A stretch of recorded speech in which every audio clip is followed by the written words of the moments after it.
घनसावंगी मतदारसंघातील आरोग्य सुविधासह विविध विकास कामांचे लोकार्पण उत्साहात। सार्वजनिक आरोग्य विभाग व जिल्हा परिषद जालना यांच्या आरोग्य विभागांतर्गत घनसावंगी विधानसभा मतदारसंघातील रांजणी, राणी, उंचेगाव, पिंपरखेड, बुद्रुक, दुधना, कडेगाव आणि शहागड येथील प्राथमिक आरोग्य केंद्राच्या नूतन इमारतींचा लोकार्पण सोहळा उत्साहात संपन्न झालाय। सोबतच जालना येथील रेशीम कोष बाजारपेठ इमारतीचे लोकार्पण तसेच अंबड पोलीस स्टेशनचे ऑनलाईन पद्धतीने लोकार्पण करण्यात आले। या विविध विकास कामांचे लोकार्पण महाराष्ट्राचे मुख्यमंत्री देवेंद्र फडणवीस यांच्या शुभ हस्ते करण्यात आले।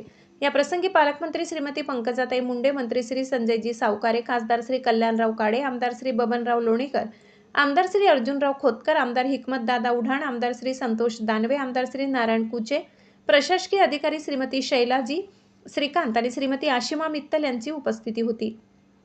ग्रामीण भागातील नागरिकांना दर्जेदार, सुलभ आणि आधुनिक आरोग्य सुविधा स्थानिक पातळीवर उपलब्ध करून देण्यासाठी या प्राथमिक आरोग्य केंद्रांच्या नूतन इमारती महत्त्वपूर्ण ठरणार आहेत।